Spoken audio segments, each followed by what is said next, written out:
হাসির রাজা, জ্ঞানের রাজা, রসিক রাজা। এবারে জন্মদিনে বড়ি বেগমকে চমকে দেওয়ার একটা উপায় বার করেছি। উজির, বলো তো দেখি কি উপায়? নবাবের সাজিশের হদিশ পাওয়া আমার বুদ্ধিতে নামুমকিন। বেশক বহুত বড়িয়া কোনো মতলব আছে। এবারে বেগমের জন্মদিনে বিরাট একটা উৎসব করব। সারা দেশ থেকে মহান মহান অতিথিদের নিয়ে আসা হবে। দুনিয়ার সেরা সেরা খাবার, সেরা সেরা গাইয়ে, সেরা সেরা বাজিয়ে, সেরা সেরা নাচিয়ে রাতকে দিন করে দেবে এমন রোশনাই। রেস্ট নাই। কি বললে? বহুত বড়িয়া আপনার সোচ, লেকিন মাফ করবেন হুজুর, রাজকোষের অবস্থা খুবই খারাপ। উৎসব করার মতো তো রেস্ট নাই জাহাপানা। কোনো কথা শুনতে চাই না। আমি হলাম গিয়ে বাংলার নবাব। আমি আনন্দ হই হুল্লোড় করবো না তো কে আর করবে? একদম ঠিক জাহাপানা, কিন্তু কর বসিয়ে টাকা তোলো। সব কিছুতেই কর বসানো আছে জাহাপানা। হাসি কান্না ছাড়া আর কোনো কিছুতেই কর বসানো যে বাকি নেই। তার ওপরেই কর বসাও।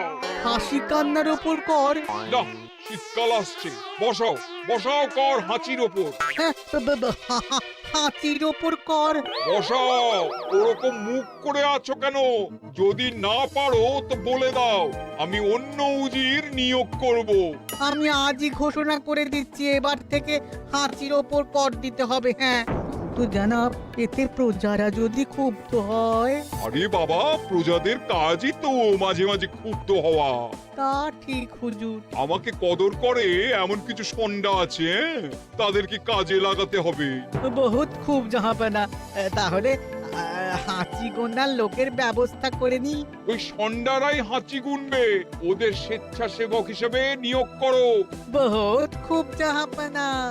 সব জায়গায় লোক পাঠাতে শুরু করো। তবে কৃষ্ণনগরে বেছে বেছে লোক পাঠাবে। আর মনে রেখো, ওখানে গোপাল আছে।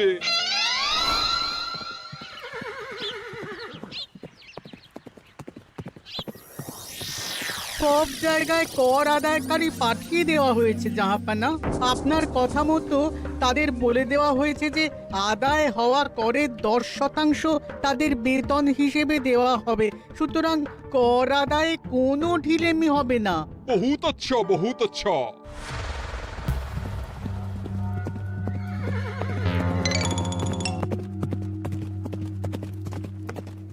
হ্যাঁ, তুমি ঠিক পড়েছো তো মন্ত্রী? হাঁচির উপরে কর? বলেন তো, আর একবার পড়ছি মহারাজ। আসলে এটা নবাবই মশকরা। আমাদের নবাব যে খুবই রসিক মানুষ তা তো আমরা দেখেছি। বারবার কৃষ্ণনগরের সঙ্গে রসিকতা করতে গিয়ে হাঁড়ি ফেটে রস একেবারে মাখামাখি হয়েছে, আর সারা গায়ে পিঁপড়ে ধরেছে। মস্করা নয়, একদম সত্যি কথা। হাঁচির উপরে কর বসানো হয়েছে, আর আমরা হলাম নবাবের খাস হাঁচি গোনার দল। আমরা এই কৃষ্ণনগরে থিতু হয়ে বসলাম বটে। এবারে হাঁচি গুনবো আর মোহর আদায় করব। গোপাল, তুমি কি বলো? সর্দার, তোমাদের এখানে আসা একেবারেই লোকসান হয়েছে। কেন মশাই? আচ্ছা, আপনি গোপাল? না না, আপনার কোনো কথাই শুনবো না। আমাদের বই বই করে বলে দেওয়া হয়েছে, গোপাল হইতে সাবধান। সর্দার, আমি তোমাকে সাবধান হতেই বলছিলাম। হাঁচি ধরতে গেলে তোমাদের খুব সতর্ক থাকতে হবে, কারণ এই কৃষ্ণনগরের বাসিন্দাদের শরীর স্বাস্থ্য এত ভালো যে এখানে কেউ হাঁচে না, কাশে না, ঢেকুর তোলে না, ইয়ে করে না। বলেন কি মশাই? এটা তো নবাবকে জানাতে হচ্ছে। যাও যাও, এক্ষুনি মুর্শিদাবাদে ফিরে গিয়ে নবাবকে জানাও। ওরে, কেউ এদের যাওয়ার ব্যবস্থা করে দে। ওই তো হেঁচেছে। হাসি এক, পুরো এক মোহর। হাঁচি দুই, দুই মোহর। আরে, এটা তো হাঁচির বাচ্চা, এটা তো ধরলে চলবে না। কেন? হাঁচি হলেই তো হলো। কি করব সর্দার? লিখবো? দেখ, একবার গুনে যখন ফেলেছি পুরো ছাড়তে পারবো না। আধমোহর লেখ। এটা কাশি, কাশিতে কোনো করের কথা নেই। লেখ লেখ লেখ লেখ লেখ। হাঁচি তিন, পুরো 1 মোহর।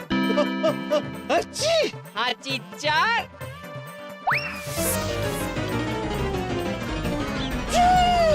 হাঁচি 5, লেখো। হাঁচি 6,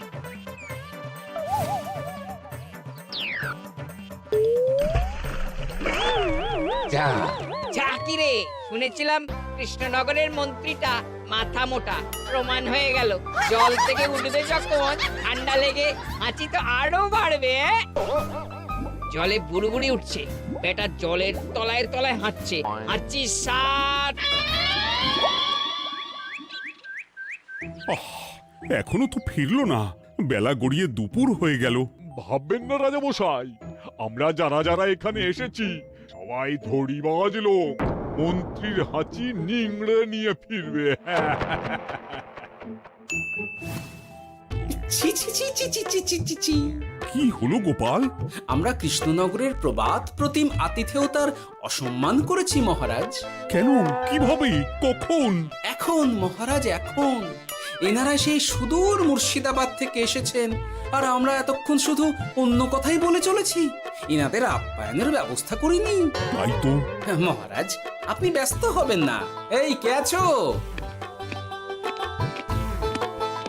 শোনো, এদের রাজ অতিথিশালাতে থাকার বিশেষ ব্যবস্থা করো।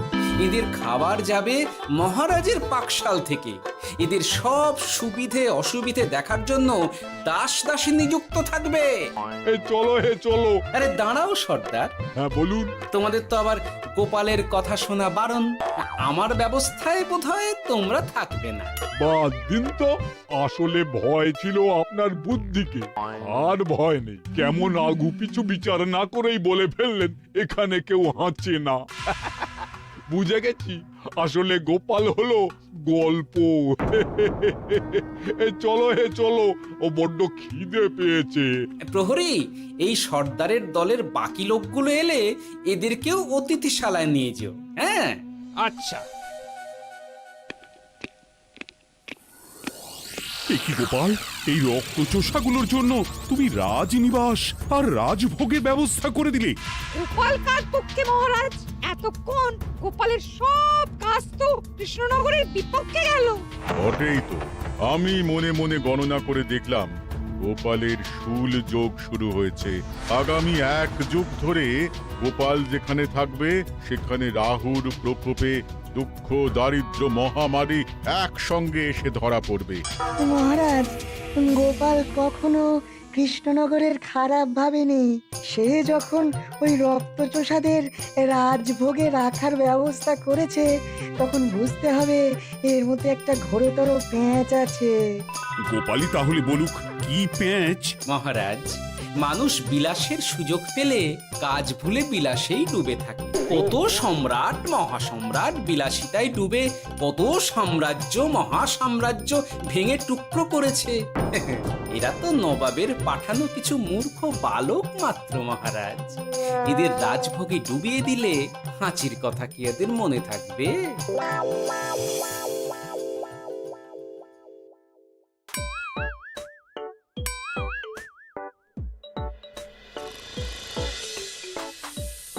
কি ব্যবস্থাপনা সব ঠিক আছে তো?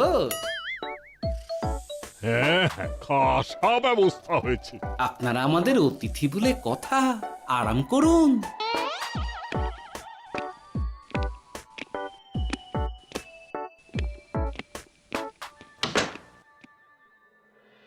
বিজ্ঞানী, তোমার এই দুমুখ আয়না আবিষ্কার তোমার জীবনের সেরা কাজ।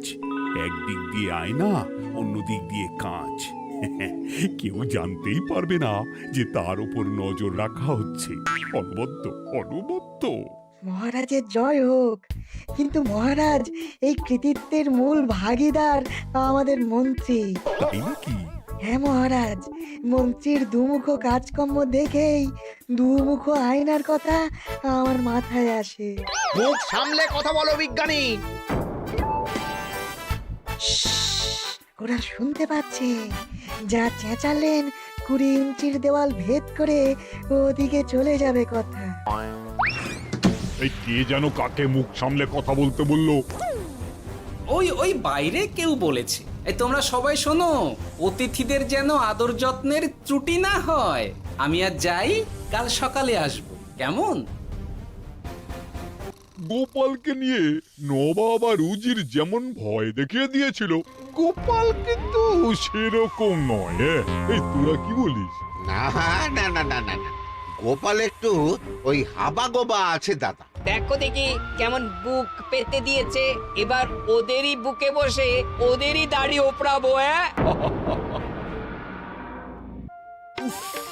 গোপালের জবাব নেই, ঠিক সামলে দিল। মহারাজ, এই প্যাঁচটা আমার মাথাতেই এসেছিল, কিন্তু ওই যে নাকে মাছি ঢুকে গিয়েই সব বরবাদ হয়ে গেল। মহারাজ, এই পরিকল্পনা যদি মন্ত্রীর মাথাতে আগে এসে থাকে, তাহলে এদের মন্ত্রী আমার চেয়ে ভালো করে সামলাতে পারবেন মহারাজ। বটেই তো, এই দায়িত্ব আমি নিলাম মহারাজ।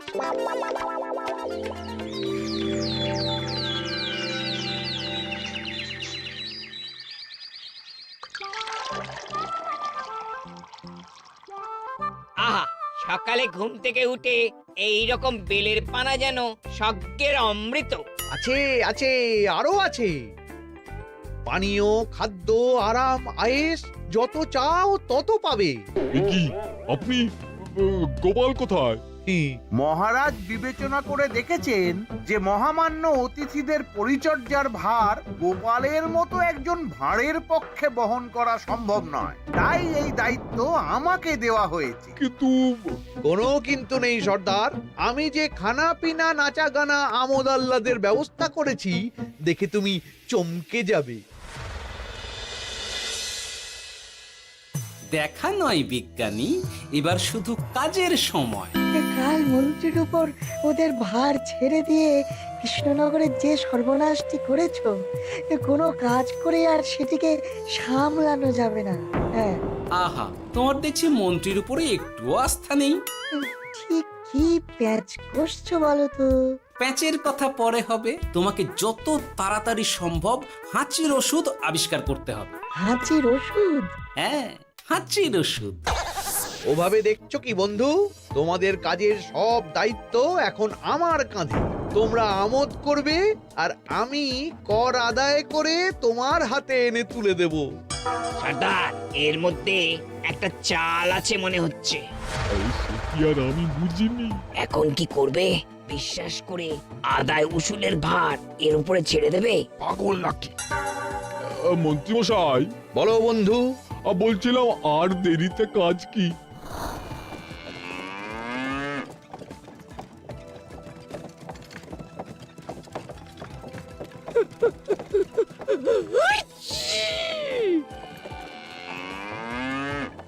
মন্ত্রী, লেখো হাঁচি এক। ওহে, তোমার নাম কি? মন্ত্রেশ্বর উজুরি আগে। লিখুন মন্ত্রী মশাই, নাম লিখুন। ওহে মন্তেশ্বর, হাঁচি কর, এক মোহর ছাড়ো দেখিনি। হাঁচি দুই। আরে যাও, দৌড়ে গিয়ে দু মোহর আদায় করে আনো। ওরে, তোরা সব কৃষ্ণনগরের কোণে কোণে ছড়িয়ে পড় দেখি, একটা হাঁচিও যেন বাদ না পড়ে। হ্যাঁ,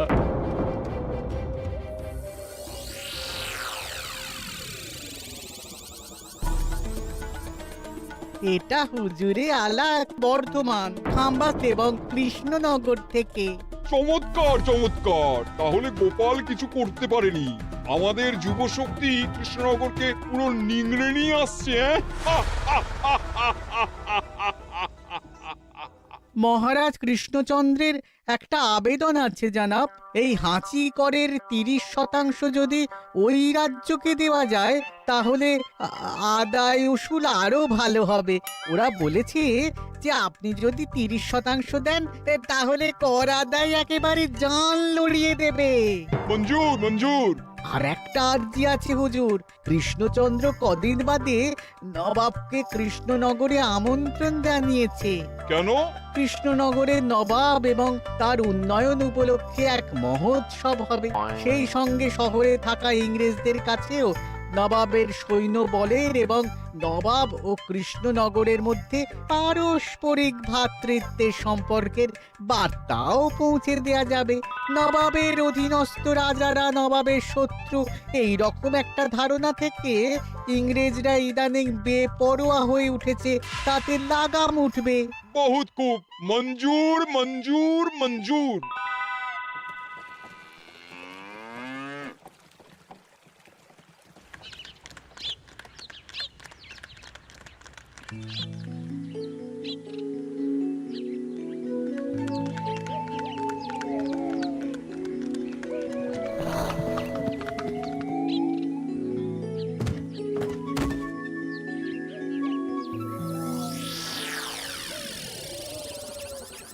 কি ব্যাপার গোপাল? জাহাপনা বলুন, কি খিদমত করব? আমি যা বলবো তাই করবে। অবশ্যই জাহাপনা। क्या बात উজির, তুমি সাক্ষী, মহারাজ কৃষ্ণচন্দ্র আপনিও সাক্ষী। গোপাল আমাকে কথা দিয়েছে আমি যা চাইবো তাই করবে। গোপাল, তুমি আমার সঙ্গে মুর্শিদাবাদ যাবে। এখন থেকে আমার দরবারের বিদূষক হিসেবে থাকবে, কেমন? ওরে ওরে ওরে ওরে ওরে, তোরা বাজনা বাজা বাজনা বাজা। এখন থেকে গোপাল আর কৃষ্ণনগরের নয়, গোপাল মুর্শিদাবাদের। চলছে বাজা।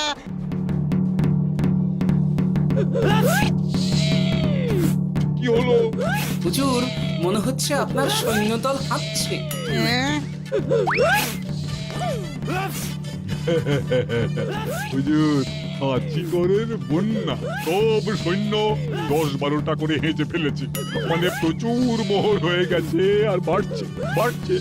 আমার হাঁচি গোনার দল একটা হাঁচিও বাদ দেবে না। মোহর রাখার জন্য নতুন পোশাকখানা বানাতে হবে হুজুর। সর্দার, আমাদের হাঁচিগুলো কি খুলবো? হ্যাঁ, নিশ্চয়, একটা হাঁচিও যেন বাদ না পড়ে। চলুন হুজুর, আমরা এখানে দাঁড়িয়ে থেকে আর কি করব? ওরা হাঁচুক আর হাঁচি গুনুক। চলুন নবাব বাহাদুর, আপনার জন্য কৃষ্ণনগরের রাজাতিথ্য অপেক্ষা করছে। হুজুর, আমার মনে হয় আমাদের কৃষ্ণনগরে এখন আর দেরি করা উচিত হবে না। আমরা সোজা শহরের দিকে রওনা হয়ে যাই। শহরের ইংরেজদের শিক্ষা দিয়ে ফেরার পথে আমরা কৃষ্ণনগরের আতিথ্য গ্রহণ করব। সে কি? মহারাজ, নবাবের মতো কর্তব্যপরায়ণ ইনসানকে তার কর্তব্য পালনে বাধা দেবেন না। আমরা ওনার শহর থেকে ফেরার অপেক্ষায় থাকব। ঠিক ঠিক, আমার এক্ষুনি শহরে যাওয়ার দরকার। ইংরেজরা সব নিয়ম কানুন ভেঙে চুরে যা ইচ্ছে তাই করতে আরম্ভ করেছে। বুঝি, সৈন্যদের ডাক দাও, চলো রওনা হই। কিন্তু জাহাপনা, আপনার সৈন্যদের থেকে পাওনা মোহরগুলো এতক্ষণে যা হেঁচেছে, লাখখানেক মোহর তো হয়েই গেছে। ওটা আমরা নিজেদের মধ্যে বুঝে নেব। কিন্তু ওই করের 30% যে কৃষ্ণনগরের পাওনা। পেয়ে যাবে। শহর থেকে ফিরি। আরেকটা কথা, হাঁচি কর ব্যবস্থা এখন থেকে উঠে গেল।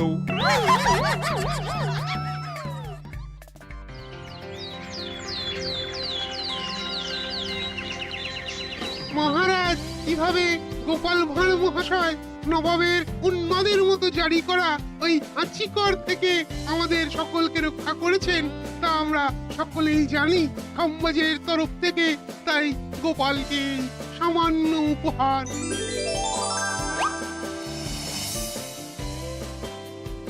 ওহ গোপাল, সত্যি তোমার জবাব নেই। কিছুই হতো না যদি না বিজ্ঞানী ওই হাঁচি চূর্ণ আবিষ্কার করত। এই উপহারের অর্ধেক কিন্তু বিজ্ঞানী। সবই তো বুঝলাম, নবাবকে সৈন্য সহ নিমন্ত্রণ থেকে সৈন্যদলকে হাঁচি চূর্ণ মাখানো, চাঁদোয়ার তলায় ঢোকানো পর্যন্ত। কিন্তু চাঁদোয়া থেকে হাঁচি চূর্ণ ঝরে পড়লো কি করে, সেটাই তো বুঝলাম না। এটা তুমি বলো বিজ্ঞানী। শব্দে বাতাসে কম্পন তৈরি হয়। গোপালের হাততালিতে আমার ঘরের শাড়ি থেকে হাঁচির জন্য ঝরে পড়েছিল। এখানে চাঁদোয়া থেকে ঝরে পড়েছিল বাজনার শব্দে। কি ব্যাপার বিজ্ঞানী, তুমি এখন ছেলে খেলা করছো? হাঁচির ওষুধ?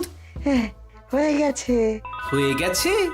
মূল উপাদান তামাক, গোলমরিচ আর আলকুশির গুঁড়ো। কাজ হবে? হাততালি দাও। হাঁচ! কাজ হলো। ব্যাপারটা কি হলো? ওই শাড়িটাতে হাঁচি চূর্ণ মাখানো আছে, তোমার হাততালির শব্দের কম্পনে ঝরে ঝরে পড়েছে। একবার নাকের কাছে এলে পিঁপড়ের থেকে পিশাচ, হাঁচতেই হবে, হাঁচতে হবেই হবে। নবাব যদি বাজনা বাজাতে না বলতো। আমাদের বাজনদাররা তৈরি ছিল মহারাজ। যাক, সবই ভালোই ভালোই মিটে গেল। যার শেষ ভালো তার সব ভালো। ব্যাস, এখন শুধু একটাই কাজ বাকি। নবাবের কাছ থেকে করের 30% বাবদ পাওনা মোহর মুর্শিদাবাদে গিয়ে নবাবের কাছ থেকে তুমি নিয়ে আসবে। আচ্ছা মহারাজ। হাসির রাজা জ্ঞানের রাজা রসিক রাজা